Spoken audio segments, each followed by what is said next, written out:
Dave Christian joins me live in the studio now. Good to have you here, Dave. How are you this evening? Very well, thanks. Excellent. So let's start in the Lancashire and Cheshire Division 2.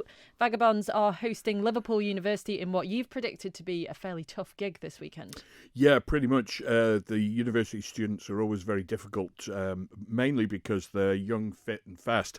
They'll run for the full 80 minutes. Their only weak spot is that they're normally quite light. I'm not saying lightweight, I'm saying light. That gives them the speed around the park, but if you've got a wet field and a big pack of forwards on the other side who are going to play a very conservative game, then they have trouble with that. And we've had a couple of instances of a feeling they were deducted points last season because they failed to put out a front row in their scrummage. That essentially negates the other team's scrum. You have uncontested scrums, and that's taken away the other side's advantages. So almost cheating, but not quite. But, it's certainly worth a shot if you can manage to get it over. But no, the students, a great bunch of guys, as always with students. They like to have their fun, and they're always very competitive on the field. They're going to be quick and mobile. Vagas have got that strong pack of forwards. They've got some big guys in the front five. I see Luke Purdy back in, available for selection this week, getting a little bit of pace into the back row as well. Rob Keelan dropping into the back row. Scored 2 tries last week. Always played back row at Southern Nomads. Vagabonds have been using him in the second row, but I think Rob in the back row is where he'll be comfortable, and he'll do some damage to those guys because he's a big, powerful runner.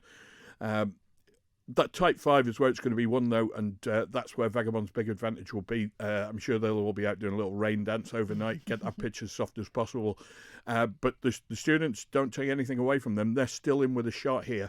The division splits into 2. The top 4 will go off into a little mini league of their own for a promotion shootout. And at this stage, nobody's guaranteed a spot in that yet. It's still very open. There's 5 teams competing for 4 places. Vagabonds lose this one, they might end up being number 5. So it's not a must-win game just yet, but it's edging towards that sort of territory, and they're going to want to take maximum points if they can. Elsewhere, Douglas Celts will be hoping to keep up their winning streak as they take on Ramsey in the Manx Cup. Yeah, this is leg 2 of the 2-legged Manx Cup tie between Ramsey and Douglas Celts. The first one ended in total disaster for Ramsey. Douglas won at 57-17. Douglas are the Manx Cup holders. They beat Ramsey in the final last season. It wasn't a fluke either. They're good for this, and they're good to probably retain the Manx Cup this year. The big battle is going to be probably when they meet Vagabonds. Vagabonds are a team that maybe at their peak at the moment, and they might just be able to match Douglas Celts. Ramsey, a division higher than Vagabonds, but struggling at the foot of the table, although they're not at the foot of the table anymore. Foot of the table now is Birchfield, who've had a 10-point deduction midweek for administrative problems, which means Ramsey are off the bottom of the table, but still a long way to go to avoid relegation for them. So this game, very, very tight. Ramsey have got an incredible injury list. You could get the thick end of a decent team out of the players who aren't able to play, and they picked up another one last week. Scrum half Dan Richmond with an ankle injury. He's going to sit out this week. Daniel Bonwick's going to come into scrum half. I think that's okay. He was in that 2011 Commonwealth Games team. A very accomplished player, so he'll slot in there. He can play just about any position on the field as well.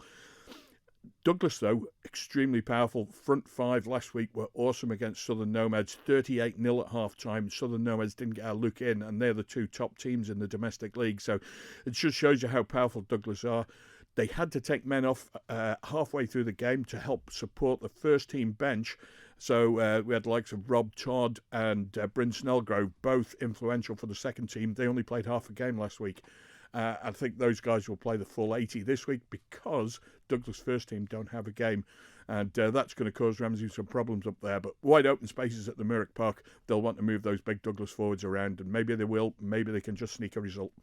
And there's one game in the Manx Plate this weekend. Emerging Nomads take on Castletown at King William's College. Interesting game, and difficult to know which way it'll go. I quite fancy Castletown for this. They've got a nice tight little squad. There's been no reported injury worries, and they've had some really positive results after a few seasons where they really have been in the doldrums. Some quality players there. Kunal Patel in the centres, James Emmett at 10, Morgan Armstrong-Patton in the back row. They've got the guys down there who are capable of winning games. Emerging Nomads blow hot and cold. If they get them on a hot week, it's going to be a tricky game for Castletown. If they get them on a cold week, it'll be a Castletown win. And just before you go, History has been made in the world of Manx rugby recently, as an official under-18 7 squad has been created to represent the Isle of Man, and this hasn't been done since 2011, was it, that you mentioned? Yeah. But it wasn't a consistent team, it was just in that Youth Commonwealth Games. So coaches, management and players are gathering at the Sports Institute as we speak for a launch event tonight for the team this evening. What are your thoughts on that? Well, it's amazing that the Commonwealth Youth Games in 2011 was a bit unusual because it's a Commonwealth. They did the 5 continents. Isle of Man got in as the hosts. Didn't do particularly well, but did pick up a win. I think it was Trinidad and Tobago the Isle of Man beat.